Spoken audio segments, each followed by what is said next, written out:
드디어 사무엘하 마지막 장에 도착하였습니다.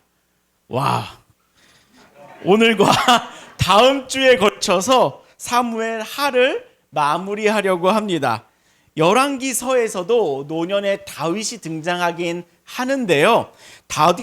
어디까지나 다음의 왕인 솔로몬을 세우기 위한 보조 인물로 나타나지, 중심 인물로서의 다윗의 모습은 사무엘하를 마침으로 마치게 됩니다. 사무엘하의 마지막 장에 나타나는 오늘의 이 말씀은 사실 우리들을 사뭇 놀라게 하기도 합니다. 다윗 왕으로서 마지막으로 한 일이 인구조사라고 하는데요. 그 일을 진행하였는데 하나님께로부터 오히려 징계를 받는 모습이 나타나니, 사무엘하의 마지막 장이 결국은 또 이런 이야기라니 라면서 우리들은 경각심을 갖게 하고 놀라게 하기도 합니다. 다윗의 인구조사는 하나님에 대한 깊은 신뢰에서 벗어나는 일이었습니다. 무엇을 의지하는가 라고 하는 그 질문 앞에 칼과 창과 단창이라는 세상의 힘을 의지하고자 하는 그 다윗이 그 마음을 하나님께 들켜버린 사건이었답니다. 다윗의 모습을 마지막으로 보여주는 이 내용이 영광스럽게 우리들의 마음 가운데 뜨겁게 마치기보다 마지막 순간까지 잘못이 있으며 실수가 있으며 그로 인하여 이스라엘의 7만 명이 죽는 징계의 모습이 나타나니 우리는 이 마지막 장을 사뭇 긴장하며 마치게 된답니다. 성경을 통해 하나님께서 들려주시는 수많은 사람들의 이야기는 사람이 주인공이 되고자 사실 등장하지 않습니다. 눈에 보이는 것을 믿는 그 사람의 특성상 성경의 여러 등장인물들을 대단한 사람으로 여기고는 하나, 성경을 읽는 사람으로서 우리가 가져야 될 분명한 자세가 있습니다. 그것은 성경의 주인공은 사람이 아니라 지금 내가 읽고 있는 다윗이 아니라 하나님이시다라고 하는 그 신앙관이랍니다. 성경 가운데 수많은 사람들이 등장하고 잘하고 모범이 되는 사람들이 존재하기는 하나 그조차도 하나님을 드러내고 사람의 눈에 보이지 않는 하나님을 보여주기 위한 보조 인물들이랍니다. 그리스도인의 인생도 예수쟁이들의 인생도 마찬가지죠. 내가 드러나는 인생 자체가 목적이 되는 것이 아니랍니다. 내 인생 자체가 목적이 되고자 하나님께서 우리를 부르시고 우리들에게 복 주시는 것은 아니랍니다. 하나님께서 우리를 부르심을 통해 자녀 삼아 주시면은 우리를 통해 이 세상 가운데 하나님 본인을 드러내고자 하시는 그 마음과 꿈이 있답니다. 우리 사랑하는 좋은교 성도 여러분, 우리를 통해 세상이, 이웃이, 가정이, 형제가 하나님을 바라보기를 소망하시기를 소망합니다. 당신을 통해 세상 가운데, 이웃 가운데, 가정 가운데 하나님이 나타나지는, 우리들의 이 모습을 통하여 하나님의 모습이 증거되는 복된 삶들이 되실 줄을 믿습니다. 오늘 사무엘서의 마지막 장에서 하나님께서는 다윗을 격동시키시며 그의 신앙의 말미에 감추어진 불안을 드러내는 그 사건을 같이 살펴보도록 하겠습니다.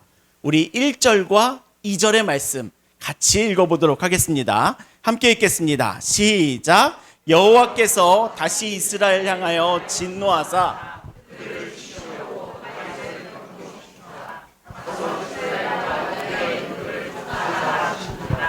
이에 왕이 그 곁에 있는 군사령관 요압에게 이르되 너는 이스라엘 모든 지파 가운데로 다니며 이제 단에서부터 브에셰바까지 인구를 조사하여 백성의 수를 내게 보고하라 하니. 아멘. 다윗이 이 마지막 순간에 이제 무엇을 하고자 하나요? 이스라엘과 유다 지역에 있는 인구를 조사하고자 합니다. 그러니 곁에 있는 군사령관 요압에게 너는 이스라엘 모든 지파를 다니며 또 단에서 브에셰바까지 인구를 조사하여 그 백성의 수를 내게 보고하라 라고 지시를 내립니다. 왕이 그 나라의 백성의 수를 조사하는 것이 그렇게나 잘못일까요? 인구 센서스 돌리는 거 우리도 하는데요. 그것이 하나님 앞에서 그렇게도 잘못일까요? 왕이라면 그 나라의 백성의 수를 정확히 알아야 하지 않을까요? 인구를 알고자 한 것이 그렇게도 하나님께 잘못이어서 하나님께서는 이 일로 이스라엘 인구 7만 명을 죽이셨을까요? 이 일의 위험성이 도사리고 있는데요. 그 위험성에 대해서도 요압이 깨닫고 이미 알고 다윗에게 이렇게 말하며 말립니다. 우리 3절과 4절의 말씀 같이 읽겠습니다. 시작. 요압이 왕께 아뢰되 왕의 하나님 여호와께서 100배나 더하게 하사 내 주 왕의 눈으로 보게 하시기를 원하나이다. 그런데 내 주 왕은 어찌하여 이런 일을 기뻐하시나이까 하되 왕의 명령이 요압과 군대 사령관들을 재촉한지라 요압과 사령관들이 이스라엘 인구를 조사하려고 왕 앞에서 물러나. 아멘. 요압이 인구 조사를 명하는 그 다윗에게 이렇게 말합니다. 이 백성이 얼마든지 왕의 하나님 여호와께서 100배나 부응하게 하셨는데 그 부응을 왕의 눈으로 직접 목격하셨는데 어찌 이런 인구조사를 하십니까? 라고 말하지요. 요압조차도 다윗에게 있어서 그 갈등의 관계에 있었던 그 요압조차도 다윗의 곁에 있지만 언제나 그 어디까지나 경계심을 놓을 수 없었던 그 요압조차도 다윗의 인구조사에 대해서는 부정적인 의견을 피력합니다. 왕이시여 이거 위험합니다. 이거 좀 위험한 일입니다. 라고 조언을 하죠. 그러나 4절 그 왕의 명령이 요압과 군대 사령관들을 재촉한지라 다윗 왕이 인구조사할 것을 재촉합니다. 그 마음의 언어가 이곳에 쓰였죠. 재촉합니다. 다윗의 마음 가운데 무엇인가 지금까지의 신앙의 결에서 벗어나고 있는 것이 느껴집니다. 하나님께서 원치 않아 하실 일에 대하여 심지어 측근인 요압조차도 그 조언을 하고 있는데도 불구하고 다윗은 지금 인구조사를 하지 않으면 안 된다라고 하는 그 불안감을 느끼고 있습니다. 사람은 불안감 가운데 있을 때 생각하기를 멈추고 급한 결정을 내리기를 조급해하지요. 다윗의 마음 가운데서 의지처가 그의 마음 가운데 의지하고 있던 바가 달라졌다라는 것을 의미하고 있습니다. 조급하며 재촉하고 있는 다윗의 그 모습 가운데 드러나는 그의 마음은 그 결정을 하는 데 있어서 재촉하고 있는 그 다윗의 마음 가운데는 그동안 의지하고 있던 것이 달라졌다라는 것을 우리들에게 들키고 있습니다. 그런데도 이 일은 조급하게 왕이 재촉하니 이 일이 진행이 됩니다. 그래서 5절에서 8절까지 온 이스라엘과 유다의 인구조사가 진행되는데요. 우리 5절에서 8절까지 같이 읽어보도록 하겠습니다. 시작. 요단을 건너 갓 골짜기 가운데 성읍 아로엘 오른쪽 곧 야셀 맞은 쪽에 이르러 장막을 치고 길르앗에 이르고 다딤 후시 땅에 이르고 또 다나안에 이르러서는 시돈으로 돌아 두로 견고한 성에 이르고 히윗 사람과 가나안 사람의 모든 성읍에 이르고 유다 남쪽으로 나와 부엘셰바에 이르니라. 그들 무리가 국내를 두루 돌아 9달 20날 만에 예루살렘에 이르러. 5절에서 7절까지 성경을 읽으실 때 발음하기가 참 어려우셨죠. 다양한 지명들이 언급된다는 것은 이 인구조사가 허투루 이루어지지 않았다는 것을 의미하고 있습니다. 왕의 특명이 전달되었으니 왕이 재촉하는 일이니 아주 철저하게 전국 방방 곳곳을 누비며 인구조사가 이루어졌습니다. 이 일은 심지어 8절 9달 20날 만에 마치게 되었습니다. 아주 정확하게 소요된 시간까지도 성경이 우리들에게 알려주고 있죠. 9개월 20일 대략 300일에 걸쳐서 인구 센서스가 진행되었습니다. 이 인구조사가 그렇게도 문제였을까요? 더 좋은 나라를 만들고자 하면 당연히 진행되어야 될 것이 구성원에 대한 이해랍니다. 파악이랍니다. 백성들의 호적을 정리하고 그 숫자를 파악하는 것이 무엇이 그렇게도 문제였을까요? 하나님은 사람의 마음을 감찰하신다라고 하시는데 눈에 보여지는 그 어떠한 지점보다 하나님께서는 그의 동기와 그의 마음을 바른가 분명한 기준을 바라보고 계시답니다. 우리가 똑같은 행동을 할지라도 하나님은 그 마음의 동기를 확인하시기에 똑같은 행동에도 그의 마음이 다르면 그 다른 결과를 하나님께서는 주신답니다. 그렇다면 인구조사를 진행하였던 다윗의 그 실체의 마음은 어떤 것이었을까요? 이 나라 좋은 하나님 나라에 이루기 위하여 인구조사를 실시했을까요? 하나님을 위하여 인구조사를 시행했을까요? 4절에서 다윗의 마음이 재촉하였다라는 것을 성경이 언급한다는 것은 그의 마음 가운데 무엇인가 다른 것이 있었다라는 것을 의미합니다. 하나님은 정확히 그 마음 가운데 무엇이 있는지를 알아보시는데요. 다윗이 인구조사를 진행한 그 마음의 실체가 9절 가운데 드러납니다. 우리 9절 같이 읽어보도록 하겠습니다. 요압이, 함께 읽겠습니다. 시작. 요압이 백성의 수를 왕께 보고하니 곧 이스라엘에서 칼을 빼는 담대한 자가 80만 명이요 유다 사람이 50만 명이었더라. 아멘. 인구조사에서 무엇이 조사되나요? 이 나라 가운데 노인 인구가 얼마인가? 어린이는 도대체 얼마나 있는가? 일을 할 수 있는 장년의 인구는 얼마인가? 또 생계가 어려운 가정은 얼마가 있는가? 삶의 억울함이 있는 백성들은 얼마나 있는가? 이런 것을 파악했습니까? 이런 것이 파악되지 않습니다. 다윗이 인구조사를 통해 알고 싶었던 것은 그 백성들의 사연, 스토리가 아니었습니다. 그런 사연과 스토리가 아닌 무엇을 알고자 하였냐면 숫자를 알고 싶어 했습니다. 숫자는 우리로 하여금 눈에 보이는 것을 쫓게 하는 특별한 힘이 있습니다. 저도 매주 예배 인원수를 파악합니다. 이번 주에 몇 명이 참석하였다. 정확히 세려고 무지 애를 씁니다. 몇 명의 결석자가 있었다. 지난주에 94명. 매주 파악합니다. 왜 이 90 몇 명 때는 왜 이렇게 안 주는가? 계속 파악합니다. 유치부로부터 학생, 청년들, 그리고 작년에 이르기까지 세분화된 인원수를 계속 쌓아가고 있습니다. 그리고 목장 생활을 하는 성도님들은 도대체 몇 명이 있는가 꼭 파악해 둡니다. 그래서 저는 매주 월요일 그 숫자를 정리하고 있습니다. 그런데요, 사실 그 숫자가 중요한 것이 아니라 숫자 안에는 담겨있는 내용들이 있습니다. 예배의 참여 숫자를 파악한다는 것은 참여자와 결석자가 나뉜다는 것을 의미하지요. 그 결석자들에게는 사연이 있습니다. 성도들의 사연을 다 알면 목사는 목회 못한다라고 하는 말이 있을 정도로 성도님들의 삶은 참으로 다양합니다.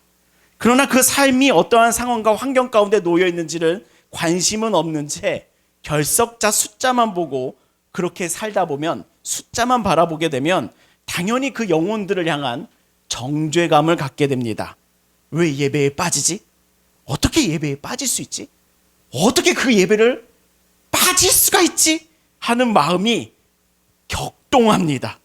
이것이 숫자만 파악하는 교회의 괴로움이며 하나님께서 기뻐하지 않으시는 교회의 모습이랍니다.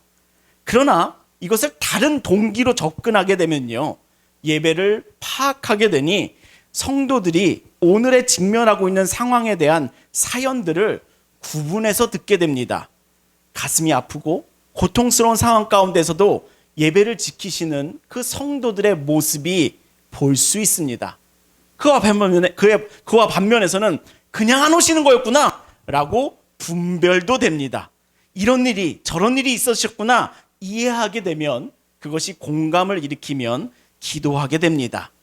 같은 숫자를 보더라도 숫자 너머의 사연을 볼 수 있으면 동기가 전혀 다르다면 전혀 다른 교회가 될 것이랍니다.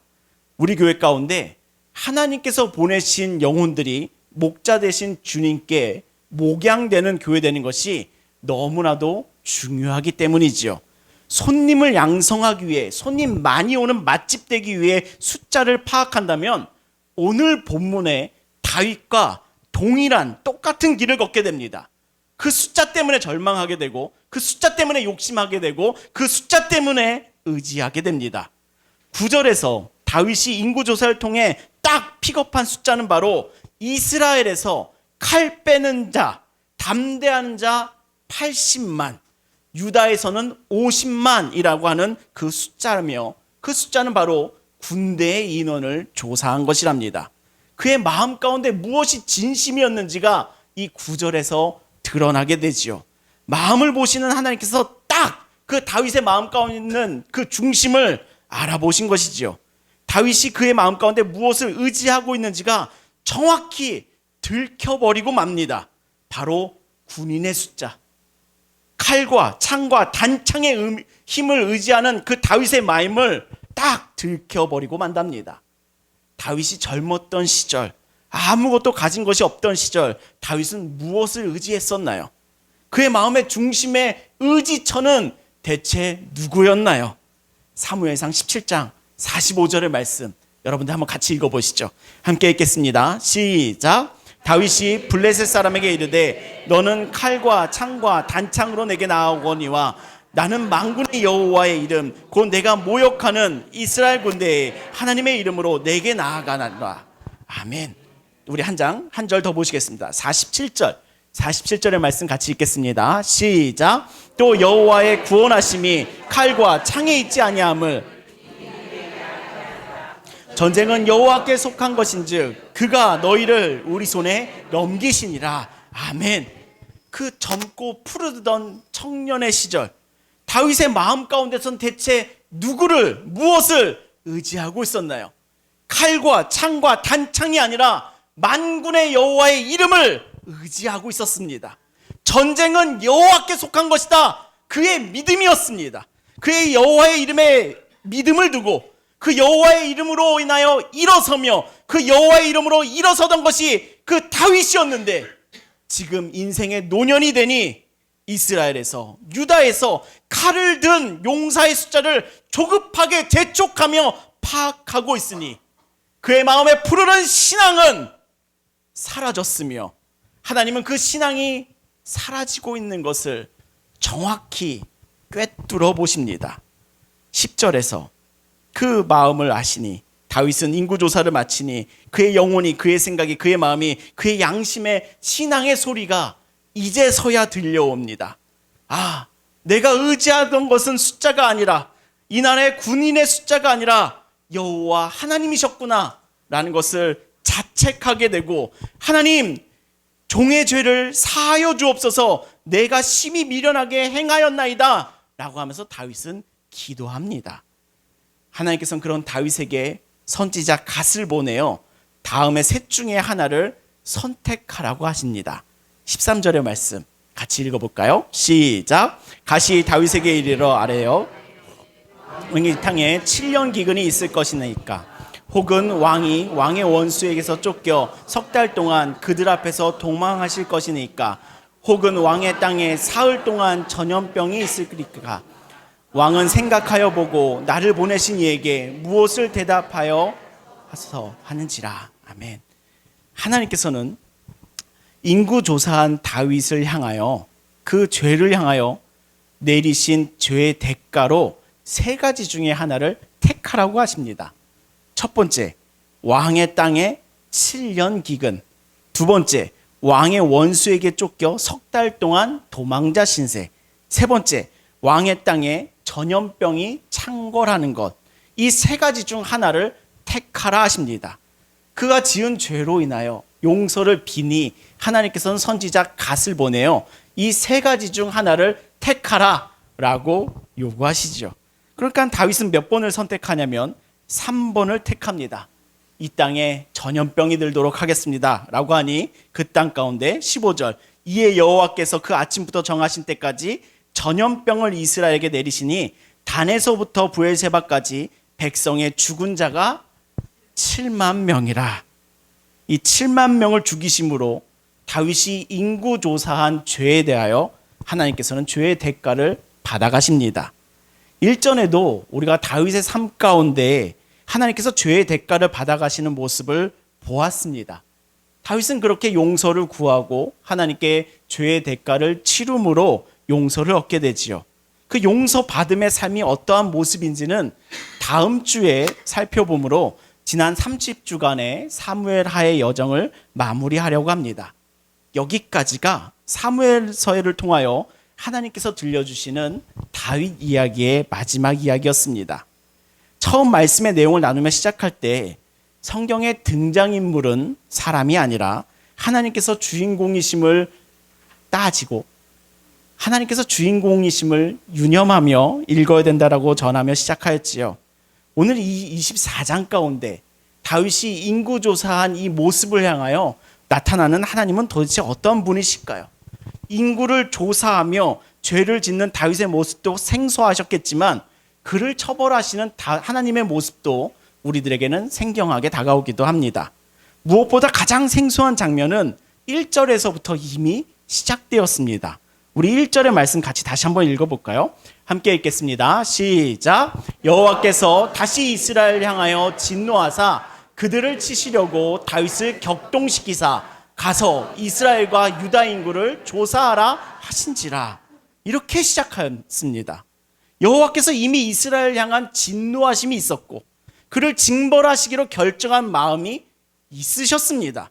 그리고 하나님께서는 다윗의 마음을 격동시키셨다라고 말씀이 전하고 있습니다. 그렇게 해서 다윗의 인구조사가 실시되었고 그로 인해서 다윗이 징계를 받았습니다. 우리가 이것을 보며 인구조사 하나님께서 시키신 일 아닙니까? 라고 속단하실 수도 있습니다. 이거 하나님께서 기획하시고 벌리시고 징계까지 하신 일이네요 라며 하나님 너무 야속하십니다 라고 오해하실 수도 있는 본문이랍니다. 그러나 야고보서의 말씀과 같이 야고보서 1장 13절 하나님은 친히 아무도 시험하지 아니하시느니라. 14절 오직 각 사람이 시험받는 것은 자기 욕심에 끌려 미혹됨이니. 이 말씀과 같이 하나님께서는 다윗의 마음 가운데 자리하고 있는 그 불안과 교만의 마음을 드러나도록 하나님께서 격동시킨 것이고 하나님께서 허락하신 일이지 하나님께서 인구조사를 시키신 일은 아니었답니다. 그렇다면 하나님께서 다윗을 격동시켰다라는 이 표현은 대체 무엇일까요? 여기서부터 오늘의 이 모든 일들이 시작되었는데 하나님께서 다윗의 마음을 격동시키셨다라는 1절의 표현은 도대체 무엇일까요? 하나님께서는 그의 통치의 손을 그의 마음을 붙잡고 있던 주의 손을 놓으셨다라는 것이 그의 마음을 격동시켰다라는 그 의미랍니다. 하나님께서 붙잡고 계시던 손을 놓으시니 다윗의 마음은 조급하게 날아다니며 결국 인구조사라는 죄를 낳아버린 것이랍니다. 이 오늘의 말씀의 본문을 통하여 여러분들이 꼭 바라보시길 바라는 하나님은 하나님의 손이 하나님의 통치가 하나님의 그 손길이 나의 마음의 주둥아리를 잡고 있는 것이다 라고 하는 것이랍니다. 오늘의 이 말씀이 여러분들에게 잘 전달되기 위하여 한 가지 예화를 가져왔습니다. 우리의 마음이라는 것은 이러한 풍선과도 같습니다. 자, 이제 여러분들이 잠이 깰 때가 된 것 같습니다. 이 우리들의 마음은 참 이러한 풍선과도 같습니다. 풍선을 잠깐 부겠습니다.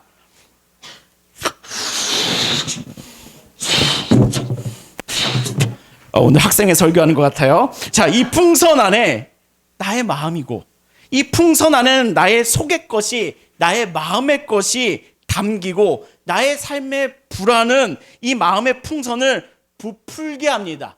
부풀게 하고 부풀게 합니다. 이 풍선의 주둥아리를 이 손으로 꼭 잡고 있으면 막상 아무런 일은 일어나지 않았습니다. 그러나 이 손을 놓으면 어찌 되는지 여러분들 모두 다 아시지요. 이 손을 놓으면 그의 마음이 날뛰고 이리저리 날아가 버리고 버려지고 맙니다. 이 풍선의 주둥아리에 잡고 있는 이 손을 놓는 것. 이것이 우리의 마음을, 다윗의 마음을 격동시킨 하나님의 손길이랍니다. 다시 볼게요.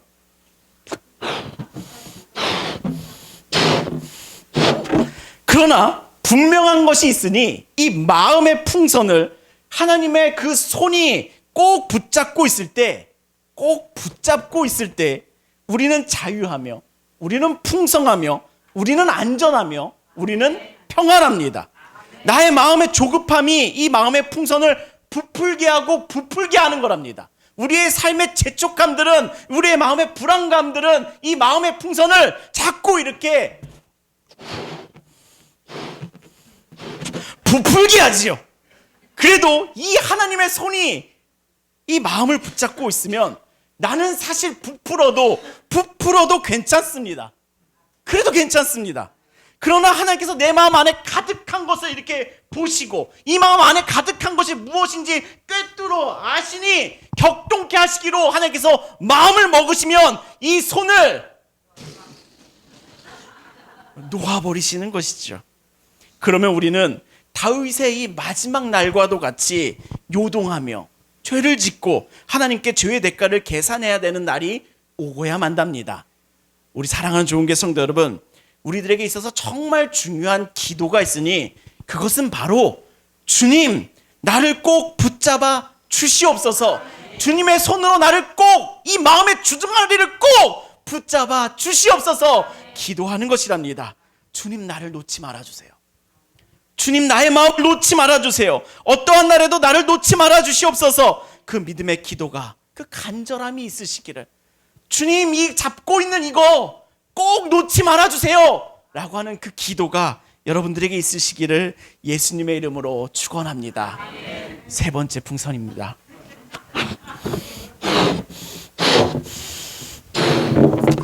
우리가 이렇게 하나님의 손에 붙잡혀 있다면, 이 하나님의 손에 붙잡혀 있기만 하다면 결국 부풀었던 이 마음도 자연스럽게 바람이 빠지며 그의 손에 붙들려 있기만 한다면, 그의 마음이 부풀었을지라도 하나님께서 이 마음의 주둥아리를 꼭 붙잡고 계시다면 다시 원래의 자리로 돌아오게 되지요. 여전히 하나님의 손에 붙잡힌 이 삶은 변함없는 은혜가 있습니다. 내 안에 죄가 격동하여 나의 마음을 부풀릴지라도 주님의 손에 붙들려 있으면 결국은 그 바람은 빠지게 됩니다. 우리 사랑하는 좋은 교회 성도 여러분, 하나님의 손 가운데 꼭 붙들려 있으시기를 예수님의 이름으로 축복합니다. 하나님께서 인간의 지혜를 놓아버리시면 인간은 바보에 지나지 않고요. 하나님께서 인간의 건강을 놓아버리시면 인간은 시체에 지나지 않고요. 하나님께서 인간의 관계를 놓아버리시면 인간은 고립됨에 지나지 않고요. 하나님께서 인간의 생명을 놓아버리시면 인간은 그저 죽음에 지나지 않습니다. 그러나 하나님께서 붙잡아 주시면, 하나님의 손에 붙들려 있으면, 나의 마음의 주둥아리가 하나님께 꼭 붙들려 있기만 한다면 영원한 생명이 샘솟는 영생하는 자인 줄을 믿습니다. 우리에게 있어서 정말 믿음의 중요한 기준이 있으니 주님의 손에 붙들려 있는 것이 제일 큰 복인 줄 믿습니다. 그렇기에 하나님께서 나를 붙잡아 주심에, 나의 마음의 주둥아리를 붙잡고 계심에 믿음을 가지고 나도 하나님을 붙잡기에 수고하는 우리가 되기를 예수님의 이름으로 축복합니다. 그렇기에 예배를 꼭 붙잡으시기를 소망합니다. 우리가 다음 주 수요일 마지막 본문으로 바라볼 것은 예배하는 다윗이랍니다. 예배는 그 하나님의 손길을 나도 붙잡고자 하는 내 영혼의 헌신이랍니다. 예배는 하나님의 손을 붙잡고자 하는 영혼들의 당연한 삶입니다. 예배는 하나님의 손을 붙잡기에 예배하는 자는 회복합니다. 예배하는 자는 끝내 승리합니다. 예배하는 자는 주님의 풍성한 은혜가 있습니다. 예배하는 자는 주의 손을 죽어도 놓지 않는 그 은혜가 있습니다. 예배, 그 예배를 떠나서는 그 영혼이 얼마나 나락으로 가는지 막상 당사자들은 모릅니다. 그 영혼에 하나님의 은혜가 머물지 않는 텅 빈 기독교 할례자들, 그 썬데이들, 예배하지 못하는 삶에서 벗어나지 못하는 그 괴로운 인생들이 참으로 많습니다. 삶의 역전의 은혜가 임하기를 소망하고 계십니까? 예배하시기 바랍니다. 예배를 붙잡으시기를 소망합니다. 그렇게 하나님께 붙잡힌 바 당하기를, 주님을 경험하시기를 예수님의 이름을 축복합니다. 주님께 붙잡힌 복된 인생이 될 줄을 믿습니다. 예배, 너무나도 당연해서 신선한 것이 없으십니까? 젊은 목사니 조금 당연한 다른 이야기를 신선한 무언가를 이야기할 줄 기대하셨습니까? 기본만 잘해도 영원하다라고 하는 것이 제 신앙관입니다. 기본 빼놓고 곁다리만 짚다가 인생과 시간 낭비하지 않기를 소망하고 있습니다. 우리의 믿음의 기본, 우리의 믿음의 결론, 예배, 기도, 묵상, 봉사, 섬김, 구제, 그리고 선교, 이것이 우리가 가진 기본입니다. 이것을 꼭 붙잡으시기를 예수님의 이름으로 축원합니다. 그 모든 것이 율법을 향해 가면 그저 할례자에 지나지 않지만 이 모든 것이 주님을 붙잡고 가면, 주님과 함께하면, 주님과 함께 동행하는 것이요, 동역하는 것이요, 주님의 사역에 동참하는 복된 삶임을 믿습니다. 오늘 사무엘하 24장의 말씀 가운데 우리 교회 공동체가 우리가 함께 꼭 바라보길 소망하는 그 믿음은 하나님의 손, 그거 꼭 붙잡자. 그리고 그 하나님의 손에 꼭 붙들림 바 되자. 그의 손에 붙들림 바 될 때 나는 이렇게 날아가지 않는다 라는 것을 꼭 바라보며 나의 마음의 주둥아리를 꼭 하나님께서 붙잡아 주시옵소서 라고 기도하며 살아가는 우리 모두가 되시기를 예수님의 이름으로 축복합니다. 아멘. 기도하시겠습니다. 우리의 마음에 믿음을 바라보시는 하나님 아버지, 오늘 다윗의 인구조사를 통하여 우리 안에 숨겨진 불안과 교만을 비추어 주시니 주님께서 회복해 하심을 기대하며 소망합니다.